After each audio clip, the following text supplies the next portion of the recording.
దాని మూలంగానే డైవర్స్లు ఎక్కువైంది. ఇదివరకు రోజులు అసలు డైవర్స్ అనేది ఎక్కడో ఒకటి 1% ఉండేయో ఆ రోజుల్లో. ఇవాళ రోజున దాదాపు 20%, 25% డైవర్స్లు జరుగుతున్నాయి. అమ్మకి ఫోన్ చేసి, నాన్నకో ఫోన్ చేసి ఇది జరుగుతోంది, ఇది ఇలా ఉన్నారు, ఇది నచ్చలేదని చెప్పినప్పుడు అమ్మ కొత్త ఇల్లు, కొత్త పరిసరాలు అలవాటు చేసుకోవడానికి, నేర్చుకోవడానికి ట్రై చేయాలి. కానీ దాని గురించి పెద్ద డిస్కషన్ అనేది చేయకుండా, ఇష్యూ చేయకుండా కలిసిపోయి ఉండాలి అని చెప్పే పెద్దలు మనప్పుడు ఉన్నారు. ఇప్పుడు పిల్లలు మీరు గమనించే ఉంటారు. మీరు చెప్పండి మీ మాటల్లో అది ఎలా ఉంటుంది చెప్పండి. అనేది మర్చిపోయారు.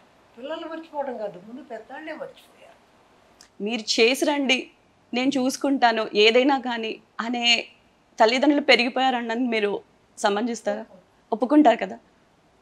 ఇప్పుడు అలా అంటే వాళ్ళ ట్రెండ్ని బట్టి మనం ఫాలో అవ్వాలి తప్ప, మా రోజుల్లో మేము ఎలా చేస్తాం ఇప్పుడు మీరు చేయండి అంటే కుదురుద్దా? మా తరం ముందు తరం ఏంటి? ఇప్పుడు సతీ సహగమనం, భర్త చనిపోతే భర్తతో పాటు దీన్ని కూడా తీసుకెళ్ళి బతుకున్న అమ్మాయిని కూడా పాడు మీద సంఘ సంస్కర్తలు వచ్చారు. ఈ సతీ సహగమనం అనేది మంచిది కాదు అన్నారు.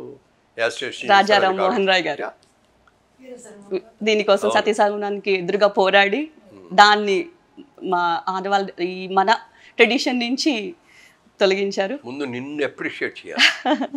నువ్వు ఈ జనరేషన్ అమ్మాయి అయి ఉండి రాజా రామ్మోహన్ రావు సంఘ సంస్కర్త ఎలా చేశాడో దాని గురించి నేను చదువుకున్న రోజుల్లో మన సోషల్ స్టడీస్ లో కంపల్సరీగా అదొక ఇది మీరు చెప్పినప్పుడు నాకు ఇప్పుడు మీరు సతీ సహగమనం అన్నప్పుడు నాకు అది స్ట్రైక్ అయింది అన్నమాట. I'm appreciating you. Thank you sir.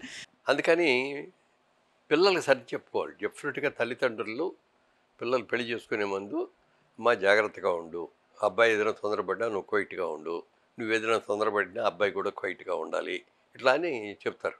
ఇందాక ఆవిడ చెప్పినట్టుగా కొత్త ఇంట్లోకి వెళ్ళావు, ఆ ఇంట్లోకి వెళ్ళిన తర్వాత వాళ్ళ పరిస్థితులు, వాళ్ళందరినీ ఎలా గౌరవించాలి, వాళ్ళతో ఎలా ప్రేమగా పంచుకోవాలి, ఇవన్నీ జాగ్రత్తగా చూసి కలిసిపోమ్మా, ఎక్కడ డిఫరెన్స్ ఆఫ్ ఒపీనియన్ రావద్దు, ఏదైనా చిన్నవి ఉంటే సర్దుకోండి అంతేగాని చెప్పి ఆవిడ చెప్పింది. చిన్నప్పటి నుండి చెప్పాలమ్మా, అది తర్వాత వస్తాయి అనుకోకూడదు, చిన్నప్పటి నుంచే చెప్పాలి అది.